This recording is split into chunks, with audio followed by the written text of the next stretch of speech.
Salamat sa Panginoong Diyos sa mensahe ng awit at sa pagkakaawit ng choir. Tunay na napakabuti ng ating Panginoon sapagkat siya ang katugunan sa lahat ng ating pong mga katanungan at pangangailangan.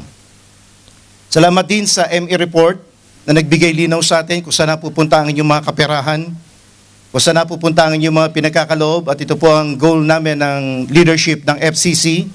Maging transparent po kami sa inyo kung saan napupunta ang inyong mga ipinagkakaloob sa gawain ng ating Panginoong Diyos. Hindi po namin ito inililihim.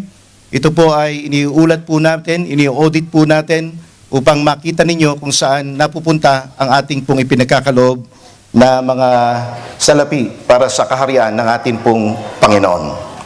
Okay, mag-aaral po tayo. Patuloy po nating pinag-aaralan sa ating pong Love Month ang 5 paksa. Nasa huling paksa na po tayo. Actually, ito ay karugtong lamang nung paksa natin noong nakaraang nakaraang Sunday. Napag-aralan po natin ang understanding the perfect love of God, keeping the flame of love alive in marriage, at sa TGIS naman, loving ourselves without being selfish. At ngayon naman po, pinag-aralan po natin ang continuation, the secret of love that lasts for men only. At makikita po natin ito sa Ephesians chapter 5, verses 25 to 28. Minsan merong isang ilustrasyon sa DCAS noong isang panahon ng kanilang Valentine's Day. Merong dialogue na nagaganap. Ito'y parang commercial nila. Merong dialogue na nagaganap ng mag-asawa. Sa unang taon ng kanilang pagsasama, umubo yung asawang babae. Dali-dali, tumakbo yung lalaki. Darling, punta tayo sa ospital. Dadalhin kita sa ospital. Unang taon. Nung naka-5 taon na, umubuli yung babae. 5 taon na. Sabi nung lalaki, oh, may sakit ka na naman. Andiyan ang medicine cabinet. Uminom ka kagad ng gamot. Minom ka kagad ng gamot at baka lumala pa ang iyong karamdaman. Nung 10 taon na silang nagsasama, umubuli yung babae. Pambihira ka naman, lagi ka may sakit, sabi ng lalaki. Umalis-alis ka nga, baka mahawa pa ako. Buti, ang moral lesson, tuwing magkakasakit tayo, dapat every 5 years lang, mga babae. Tuwing dapat 5 taon lang. Hindi ito ang goal natin. Ang goal natin mga lalaki ay mahalin ang ating asawa sapagkat yun ang sinabi sa Ephesians chapter 5. Katulad ng pagmamahal ng ating Panginoong Hesukristo, 2 beses sinulit. Walang magsasabi, katulad ng binanggit natin, walang lalaki rito na magsasabi na hindi niya mahal ang kanyang asawa. Lahat tayo ay sasabihin natin, mahal natin ang asawa. Maaring labas sa ilong, mahal ko naman, Pag tinanong ka, mahal mo ba asawa? Pwede nating sabihin yon kahit labas sa ilong yan. Pero walang magsasabi rito na hindi niya mahal ang kanyang asawa. So balit ang katanungan, paano natin i-express? Nararamdaman ba? Kayong mga babae, nararamdaman nyo ba? Tingnan nyo, walang kumibo. Diba? Hindi, ang tanong ito nararamdaman ba ng mga babae na mahal sila? Yun ang pinag-uusapan po natin. Kaya naman, meron tayong pag-aaral dito sa aklat sinulat ni Gary Chapman. 5 Love Languages, Men's Edition. Kaya pang lalaki lang sana, pero hindi namin hinadlangan yung mga babae na makadalo rin naman. Meron po tayong pinag-aaral ng 5, nakuha na po natin ng 2. Ito po yung paraan upang maipahayag nating mga lalaki ang ating pagmamahal sa ating pong asawa. Kinakailangan matuklasan natin yung kanilang mga tinatawag na love languages. Yung paano natin pupunuin yung kanilang emotional tank, emotional love tank. At katulad ng binanggit natin noong nakaraang Friday, humanda ka. Kapag ka nagawa po natin itong mga lalaki, sasabihin ko sa inyo, magkakaroon ng drastic effect. Magkakaroon ng pagbabago ang ating po mga asawa. Kaya humanda kayo, mga babae kayo, magbabago kayo. Pagka na-i-apply namin lahat ito. Napag-aralan po natin yung nakaraan. Meron mga babae na ang kailangan nila para maramdaman nila na minamahal sila ay ang mga words of affirmation. Mga salita. Maraming mga babae ang sugatan dahil sa salita ng lalaki. So kinakailangan yung mga words of affirmation. Love language number 2, quality time. At ngayon po ay pag-aaralan po natin ng tatlo. Receiving gifts, acts of service, and physical touch. Pag-aral po tayo. Love language number 3, receiving gifts. Para sa maraming mga babae, hindi naman siguro sa lahat ng mga babae, ang gustong-gusto nila ay ang mga tumatanggap ng regalo. Yun yung ano sa kanila. Yun yung nagpapasaya. Yun yung nagiging dahilan kung bakit nararamdaman nila na mahal sila ng lalaki. Yung pagtanggap ng regalo. Naalala nyo siguro nung tayo nililigawan pa ng ating mga kasintahan. Walang tigil ang regalo. Kada darating, may chocolate, may ternong rose, kada anniversary, mansary, kung ano, mga binibigay natin mga regalo. Pero ang problema kapag tayo ay nagsama na, tumitigil na yung pagbibigay. Ang binibigay na lang natin ay mga sama ng loob sa ating mga asawang babae. Paano natin ma-expect na mamahalin tayo niyan? So kinakailangan daw, mga kapatid, hindi tumitigil ang receiving gifts. Tingnan ninyo, mag-aral kayo ng mga kultura. Ano yung makikita nating common factor ng mga wedding, mga marriages? Alam niyo kung ano, mga kapatid? Yung pagbibigay ng regalo. Karaniwan yan. Sa Pilipinas na lang, meron tayong tinatawag dyan. Ang tawag yata natin dyan ay dote. Yung nagkakaloob. So yung pagbibigay at pagkakaloob, bahagi yan. Yung pagtanggap naman ng mga babae, doon sila nasisiyahan kapag tumatanggap sila ng mga regalo mula sa mga lalaki. Gifts are a visual symbol of love. So aminin natin at sa hindi. Hindi ko sinasabing malaking regalo. Hindi ko sinasabing maging maliliit na regalo. Alam niyo po ba kung anong puntos natin kung bakit tayo nagbibigay at nagkakaloob sa ating pong spouse, sa ating asawa? Ibig sabihin yan, naaalala mo siya. Mahalaga siya sa'yo at naaalala mo siya. Halimbawa, pumunta ka sa Iloilo. May dala kang, pagbalik mo, may dala kang tubig. Tubig ba ang piyaya. Pagbalik mo, meron kang dalang piyaya. Kahit kalahati na lang yung piyaya. Darling, may pasalubong ako sa yung piyaya. Anong ibig sabihin nito? Ang ibig sabihin nito, mga kapatid, nung nandun ka sa Iloilo, naalala mo siya. Hindi kinakailangan malaki. Hindi kinakailangan yung mga, sabihin natin, mga mamahaling mga bagay. Pero minsan, tumataas yung level Minsan tumataas yung level ng mga babae. Ang gusto nila, hindi na nakukontento sa mga cards. Dati, pag nagbibigay ako ng cards, tuwan-tuwa yung misis ko. Tuwan-tuwa. Daman-daman niya yung cards. Daman-daman niya yung pagmamahal ko sa cards na yun. Pero ngayon, mga kapatid, pag binibigyan ko ng cards, itataktak muna. Uy, totoo yan. Totoo, itataktak muna. Tinitingnan ko may pera. Kasi mula noon, hindi na ako nagbigay ng cards. Alam nyo, nakikita ko, yung mga babae, nag-expect yan ng mga bagay na pwede natin ibigay, pwede natin ipagkaloob sa kanila. Lalo na yung mga kaloob na pinagpapaguran o pinaghihirapan. So, mga lalaki daw, hindi dapat tumitigil sa pagkakaloob sa mga babae. Betrothal, ito yung nakita natin sa Bible, totoo rin ito Meron tinatawag na betrothal sa Biblia. At ang part o bahagi ng betrothal ay yung pagkakaloob sa babae. Tingnan niyo ang nakalagay. The groom then offered her a gift of value, possession, symbol of his esteem for her, and his willingness to sacrifice in her behalf. Ito yung expression of our love. Yung ating pong binibigay. Yung ating pong pinagkakaloob. Tingnan natin ang pagkakaloob ng wedding rings. Ano ibig sabihin ng wedding rings? Sinasabi ng pastor, sinasabi ng pare, this is a tangible expression of the inward reality. Ano yung nandun sa loob? Yung pagmamahal, yung pag-ibig, na hindi nakikita sa pamamagitan ng symbol ng rings. Ito yung ipinibigay mo at ipinagkakaloob sa babae na ang iyong pagmamahal sa kanya ay walang hanggan, na ang iyong pagmamahal sa kanya ay patuloy. Kaya yung pagsusuot ng wedding ring, ibig sabihin, ino-honor mo yung babae. Ino-honor mo yung nagbigay ng singsing sa'yo. Kapag wala sa iyo yung singsing, ibig sabihin, ayaw mo i-honor, ayaw mo pahalagahan yung babae na nagbigay sa'yo ng singsing. So, gifts. Receiving gifts. Ito pa yung isa sinabi ito yung magandang binanggit ni Gary Chapman sa kanyang aklat. The gift, hindi lamang yung mga hindi lamang yung gift, ng mga regalo. Kung di meron pang isang regalo na inaantay yung mga babae. Paki-confirm lang ng mga babae kung tama ako. The gift of self or yung physical presence. Physical presence in time of crisis is the most powerful gift you can give if your spouse's primary love language is receiving gifts. Your body becomes a symbol of your love. Remove the symbol and the sense of love evaporates. Yung nandun ka sa panahon na kailangan ka niya. Ba, sa panahon ng panganganak.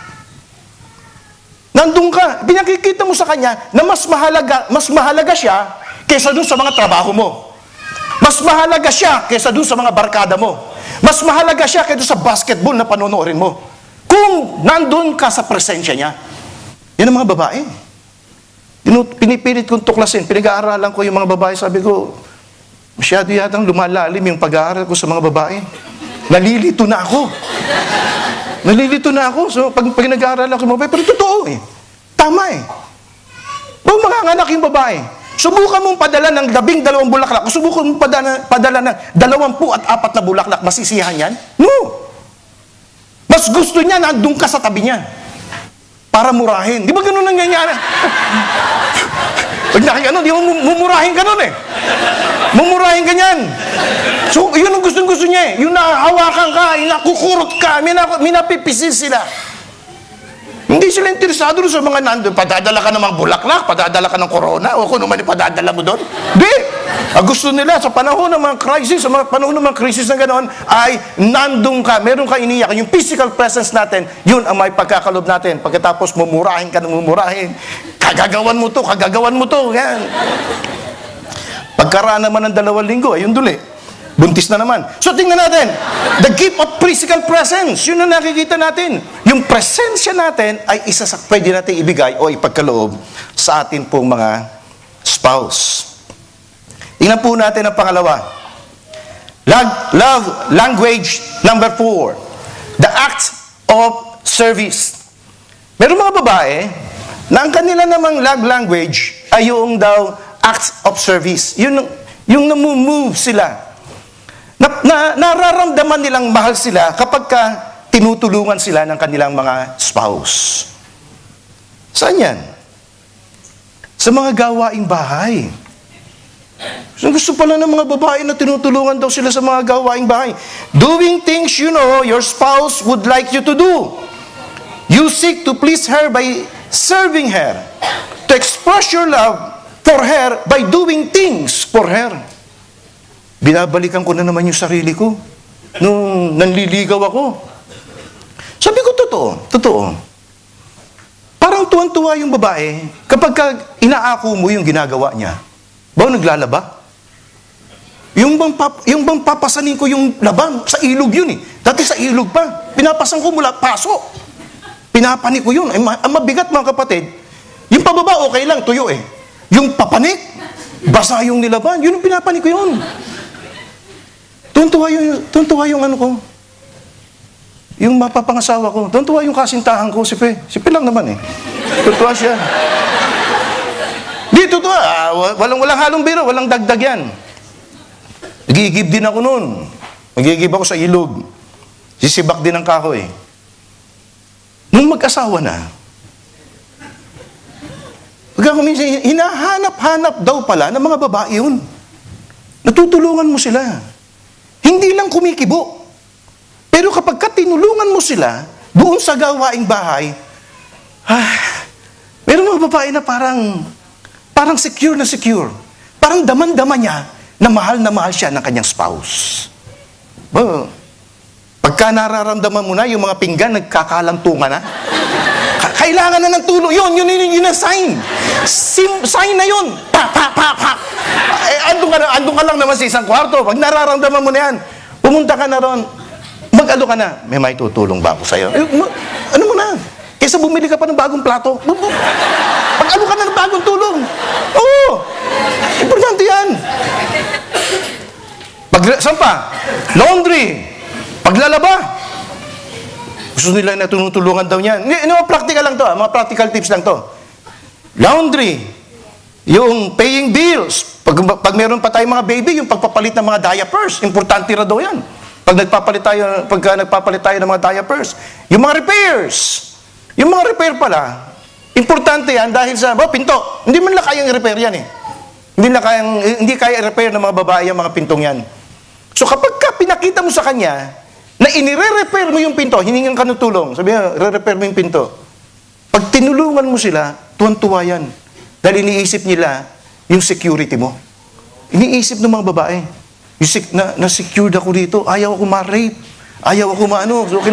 So kailangan i-repair yung pinto, di ba? So, isang paraan para maipakita natin ang pagmamahal o pag-ibig sa atin pong asawa. Tinignan ko itong 1 Peter chapter 3 verse 7. In the same way, you husbands must give honor to your wives. Treat your wife with understanding as you live together. She may be a weaker. Binanggit ng Biblia eh. Bakit kailangan mo siyang tulungan? She may be a weaker than you are, but she is your equal partner and God's gift for you. So weaker siya. Yun ang dahilan kung bakit ibinigay kanya para katuwang. Ang problema sa maraming mga lalaki, ang ginagawa, masyadong ginagawang literal yung Genesis chapter 2 verse 20. Ano nakalagay doon? Gagawan tayo ng helper. Ginagawa nating helper. Ang tawag sa saklat, mga kapatid, kung ano? Ginagawa nating doormat, yung mga babae. Ginagawan lang doormat, hindi natin siya ginagawa na parte ng ating pong buhay. Pag ganun ang ginagawa natin sa ating pong asawa, na hindi natin pinapahalagahan kung ano yung hirap at kung ano yung nararamdaman niya, hindi niya nararamdamang mahal siya. So kinakailangan nandun tayong palagi. Tutulong sa anumang pwede nating maibigay, anumang pwede nating maipagkaloob na tulong. Maaring maliit na tulong lang, pero makita nyo, ina-appreciate yan ng mga babae. Tanong ko lang sa mga babae na ngayon na nandirito, kayo ba mga babae na nandirito, gusto nyo bang tinutulungan kayo sa mga gawaing bahay ng inyong mga asawang lalaki? Tinan nyo? Tinan nyo? So ano gagawin natin? Gagawin natin ganito. Mga lalaki tamang babae na nandirito, gagawin ninyo, minsan kasi hindi nyo sinasabi, yung bang, ginagawa nyo kami manghuhula. Di ba? Minsan ganun ginagawa lang tayo manghuhula. Hindi mo namin alam na kailangan ng maglalaba, o kailangan pala na maglalaba, kailangan pala ng tulong. Ginagawa nyo lang kami manghuhula. Palagi nila sinasabi, dapat alam niya na yun. Ganun ba na? Hindi namin alam yun. Palagi namin sinasabi, kami palaging nasa nating box lang kami. Nandun lang kami sa box na yun.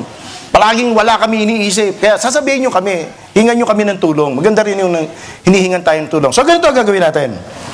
Mamayang gabi, gagawa kayo ng listahan, mga babae. Maglilista kayo ng 3 hanggang 4 lang. Hanggang 4 lang na tulong na gusto nyo para sa amin. Okay ba lang ba yun? Okay ba yun? 4 lang pakita nyo sa asawa ninyo. Gusto kong tinutulungan mo akong maglinis ng bahay. Gusto kong tinutulungan mo. Hindi palilinis sa amin yung bahay, Tutulungan. Baka mamaya palinis nyo sa amin ng buong bahay, Kundi tutulungan namin kayo, kung saan namin kayo gusto nyo kaming tumulong sa inyo. So, lista ninyo, 4 lang. Tingnan natin kung magkakaroon ng pagbabago. At kapag nagawa natin, mga lalaki, tingnan nyo, magkakaroon ng malaking pagbabago sa pagsasama natin mag-asawa. Pinakikita lang natin na mahal natin, mahalaga sa atin ang ating napangasawa. Hindi tayo nakapag-asawa ng katulong, kundi nakapag-asawa tayo ng babae na ibinigay sa atin ng atin pong Panginoong Diyos. Mabigat yung pangatlo. So sa mga singles,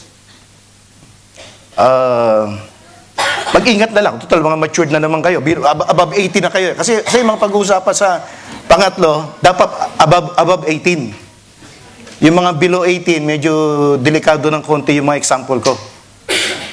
Kasi, merong mga babae na ang kanilang love language ay yung tinatawag nating physical touch. Physical touch. Yung mga, meron tayong 5 senses. Hindi katulad ng apat na senses, localized lang siya eh. Pero yung sense of touch, nakakalat sa buong katawan yan. Sense of feelings. Paa, mula ulo hanggang paa. Hindi tulad ng mata, nandyan lang yan. Tenga, nandyan lang yan. Taste, nandyan lang yan. Pero yung sense of touch, nasa buong katawan mo yan. Nasa buong katawan mo yan. Sabi ng pag-aaral, napakahalaga ng sense of touch. Ito raw ay mayroong pagkakataon na may kiliti. Yung tinatawag ng mga kiliti. May kanya-kanyang kiliti yung tao eh. Iba-iba yung kiliti ng tao. Ang tungkulin ng mga lalaki, hanapin ko saan yung kiliti. Mamaya pakikita ko sa inyo. Sabi, the power of touch. Totoo ito. Census o pag-aaral na ginawa ng Child Development Research. Babies who are held, hugged, and kissed develop a healthier emotional life than those who are left for a long period of time without physical contact. Yun daw mga bata na nakakadama ng sense of touch, mas napipil nilang secure sila, mas nade-develop yung healthier life nila kaysa rin sa pababayaan natin. Physical touch is also a vehicle for communicating marital love. Holding hands, kissing, embracing, and sexual intercourse are all ways of communicating emotional love to one's spouse. For some individuals, physical touch is the primary language. Without it, they feel unloved. With it, their emotional tank is filled, and they feel secure in the love of their spouse. So, meron mga babae na ang kanilang language of love ay yung physical touch. Gusto hinahawakan mo. Yung hindi hawak na may mali siya. Hindi hawak na inihimas-himas, hinahawakan sa buhok, gusto hinahalikan sa noo, gusto hinahalikan sa, yung bang niyayakap-yakap. Meron doon palang mga babae na gusto ganyan ang ginagawa. Sapagkat yun ang kanilang physical, yun ang kanilang love language. Kapag wala yun, ang feeling nila, hindi mo ako mahal. Parang lalayuan mo ako. Parang ayaw mo akong yakapin, ayaw mo man lang akong halikan. So, tingnan po natin ang mga ilustrasyon. Nakita nyo na ito. Ito yung 1995, naging popular ito. The rescuing hug. Rescuing hug. Batang ipinanganak sila ng kambal. Yung isa ay medyo weak. Merong mahina ang kanyang puso. Subalit yung isa naman, na kanyang kapatid, malakas yung kanyang pangangatawan. Magkahiwala ng incubator. May incubator. Yun ang rules ng hospital. Sabi ng nurse, ba't hindi natin pagsamahin? Nung pinagsama nila, mga kapatid, ang ginawa ng malakas, hinag niya yung kanyang kapatid. At mula doon, nagkaroon ng ano. This is a picture from an article called The Rescuing Hug. The article details the first week of life of a set of twins. Apparently, each were in their own respective incubators. And one was not expected to live. A hospital nurse fought against hospital rules and placed the babies in one of the incubator.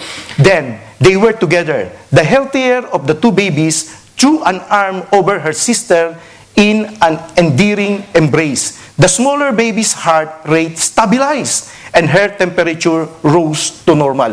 Nabuhay ng normal yung mga bata. Meron eh. Merong ibinigay ang Panginoong Diyos na blessing. Merong ibinigay ang Panginoong Diyos na healing. Merong ibinigay ang Panginoong Diyos dun sa sense of touch natin. Lalo na sa atin pong spouse. Pero nangyayari yan. Kaya mga lalaki, huwag nating ipagkakait yun. Noon nung nagdiligaw pa tayo, gusto natin ka-holding hands eh. Gusto natin kadikit palagi. Pero ba't ngayon, parang init na init ka pagkakadikit mo siya? Hindi dapat ganun eh. Ayaw mo, buong maghapon. Tingnan ninyo. Buong maghapon, nahawakan niyo ba o nahalikan po natin ang ating spouse? Doon nagkakaroon tayo ng problema. Doon nagkakaroon ng paglalayo. Sapagkat hindi natin nagagawa at hindi natin natutuklasan yung kanyang love language. Gusto pala niya hinahawakan, gusto hinahaplos. Gusto hinahalik-halikan. Yan ang gusto ng mga babae. Yung asawa, hindi yung baka may kumukuha kayo ng technique sa akin sa mga kalaguyo nyo lang. Ha? Huwag nyo gagawin ito, sermon na ito. Alam ko na. Hindi. Yung pala, weakness ng babae. Ha? Okay.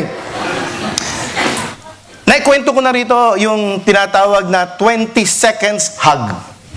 Yung nagre-release ng oxytocins. Hindi pa? Mga nakangaka kayo, palagay ko, hindi pa. Sabing gano'n ng pag-aaral, oxytocins is one of the most powerful neurotransmitters in our brain. It's a quite unique chemical compound that can only be found in mammals and requires specific stimulating techniques in order to be released naturally. One of these incredible simple technique is hugging. After years of experiments, scientists have concluded that only physical touch between humans, especially loved ones, can facilitate the most potent secretion of oxytocin. It has been proven that hugging for 20 seconds can create such an emotional cocktail in two people that a strong bonding may emerge instantaneously. The logical explanation of this phenomenon is that a person with high levels of oxytocin in their system is more likely to be a lot happier, hence contaminate you with positive emotions through hugging and therefore make you happier and earn your trust. 20 seconds. Yan ang kinakailangan natin. At hindi lang yan. There's more. Ano pa? Last but not the least, scientists suggest that you need to experience at least 8 hugs. Hindi pala ng gusto ng mga babae ito. 8 20 seconds. Sarap nun, ano? 8 20 seconds. 8 hugs a day in order to feel happier and more content with life. At least walang bayad, di ba? Hindi tulad ng gifts. Ito, gusto ko to eh.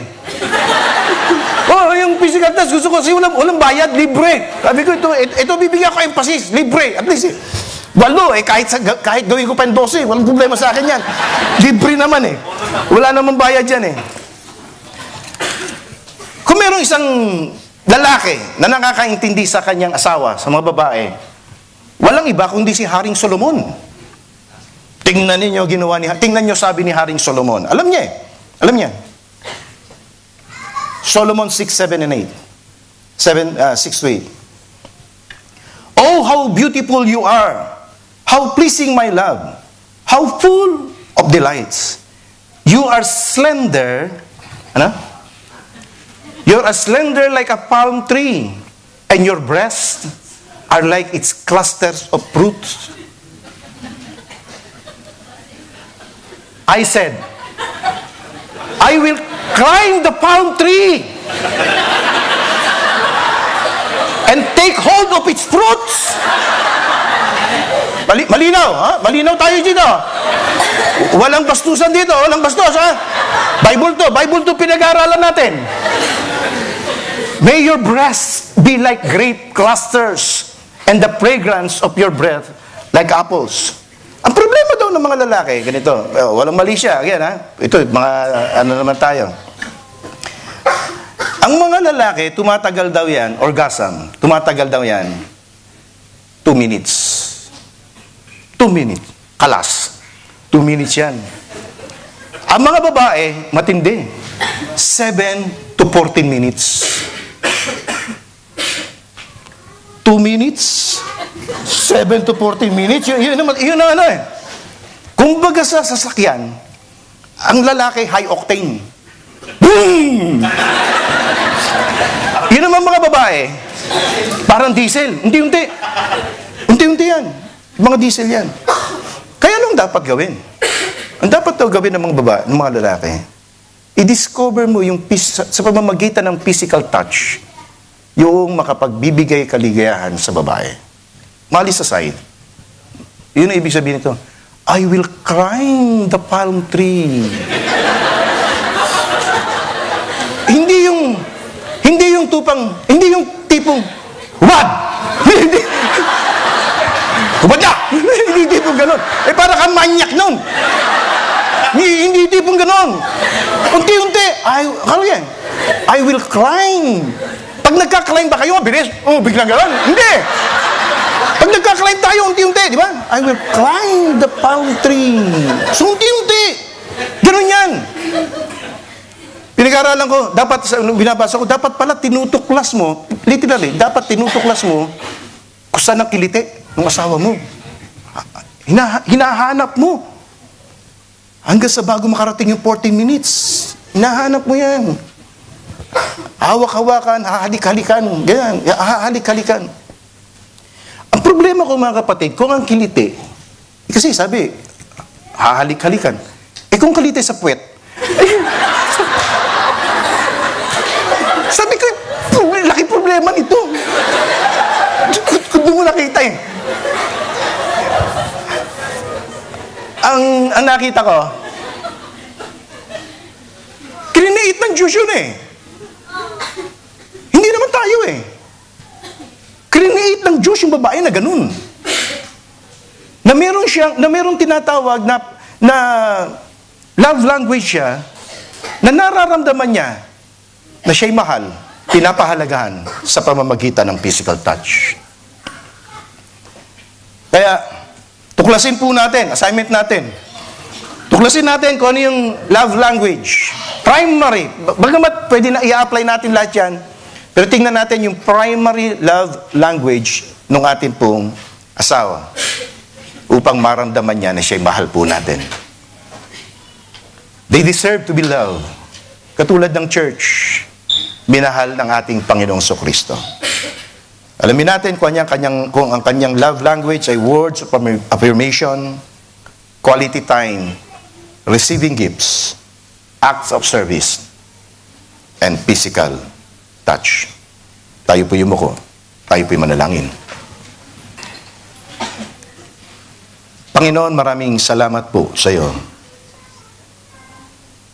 Sapagkat tinuturuan mo kaming magmahal sa aming may bahay. Kung nagkukulang man kami ng pagmamahal, kung marami kaming mga nagawang mali, nahihingi na po namin ng tawad sa iyo yung mga salita namin na nakasakit, naka-open sa aming pong asawa. Yung pagbibigay namin ng maikling panahon sa kanila. Ngayon naman po, Panginoon, humihingi po kami ng tulong sa iyo na malaman pa namin kung ano pa yung dapat namin ibigay at ipagkaloob upang maramdaman ang aming po mga kabiyak, ang aming pong pagmamahal. Bigyan mo kami ng sapat na provision para maibigay po namin yung mga bagay na magbibigay kagalakan sa Kanya. Acts of service, Panginoon, madama nila na yung concern kami sa kanila, sa mga ginagawa nila sa mga gawaing bahay. Maipakita rin namin, Panginoon, sa pamamagitan ng aming mga paghaplos, sa pamamagitan ng aming mga physical touch, lalo tigit sa lahat sa panahon na nalulungkot sila, Panginoon, nandun yung balikat namin ang kanila pong iniiyakan. Nandun kami, Panginoon, para alalayan sila. Nandun kami para hawakan ang kanilang mga kamay. Nandun kami para haplusin ang kanilang mga likod, ang kanilang mga ulo. Upang bigyan po namin sila ng kaaliwan at damayan po namin sila sa panahon ng kalungkutan. Inilagay mo kami, Panginoon, para katuwang nila. Tulungan mo naman kami, aming Ama, kung paano kami magiging mabuting asawa. Marami pong salamat, Panginoon, sa kapahayagan mo sa amin sa gabi pong ito. Gawin mo kaming tagatupad ng iyong banal na salita. Sa pangalan ng aming mananakop na si Jesus, ito po ang aming dinadalangin. Amen.